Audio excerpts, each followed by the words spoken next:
Also we find in the hadith of Rasulullah punishments which are amazing. And I'm going to quote to you a hadith which perhaps you might have heard of, but you might never have thought that this was about the grave. Once Rasulullah he was asleep, and this is an authentic hadith in Bukhari. He was asleep and he said, جاءني جبريل وميكائيل في منامي. Jibreel alayhi salatu wasalam and Mikail alayhi salatu wasalam came to me in my dream. And he said, Intaliq. So let's move, come with us. We're going to take you somewhere. So the first thing that they took him to was a man who was on the ground. And an angel had put his feet on the neck of the man and pinned him down like this. And then he had a big machete and he had a big fork. And with that he was ripping the side of his face until the whole face would come apart and blood would flow. And then he would start with the other side, and once he started with the other side, that face was being formed again. And the person was trying to get away and the angel was pinning him down. So Rasulullah said, Ya Salam, Ya Allah, have mercy, who is this person? So the companions said, so the companions of Rasulullah, meaning the angel, said, move on. Then they went to the next person. Who was the next person? He was in an ocean of blood. And he was drinking the blood and he was vomiting and he was drowning in his own thing. And every time he tried to get out of it, an angel would throw a big boulder and he would push him all the way to the middle of the ocean. So he could never get out. Who is this person? Move on. This next person they came to was a man who was on the ground. And he was lying there on the ground, and an angel was taking a boulder the size of a mountain, and then crushing his head with it. Crushing his head with it. And Rasulullah said, Yes Salam, who is this person? Allah have mercy, who is this person? Move on.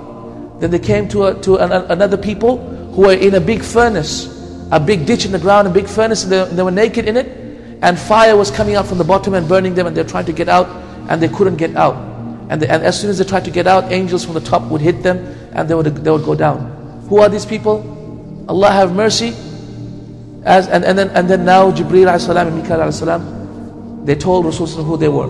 The first person who their faces were being torn was a person who used to speak ghiba. How easy is it to speak ghiba?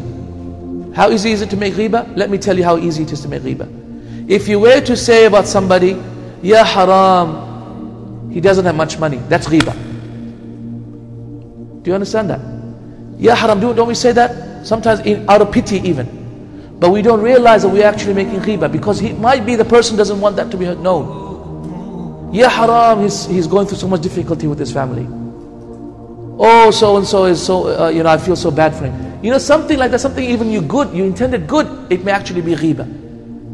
It is for this reason why once a woman came into the hut of Aisha radiallahu anha, and then she was going out. So Rasulullah said, who came? At that point, Aisha didn't tell her name. She just said like this, meaning she's short. The short one came. And at that point, Rasulullah sallallahu alaihi wasallam said, Ya Aisha, laqad kulti kalima. Wallahi Aisha, you have said a statement, even though she didn't say anything, but with the indication and the pointing with the hands, it was a statement that she made. لَقَدْ قُلْتِ كَلِمَةً, you've said a statement. لَا مُزِّجَ فِي مَاءِ الْبَحْرِ, if it was to be mixed with the oceans of the world, it would have لَأَفْسَدَتْهَا, it would have destroyed it. Ya Salam, imagine this. This is ghiba. That is worse in the sight of Allah subhanahu wa ta'ala than stealing. It's a worse crime in the sight of Allah than stealing. Also have a look. How easy is it to make ghiba? Wallahi, it's so easy, my friends, that we fall into it almost every day. So please do your level best. Other people's affairs are not your issues.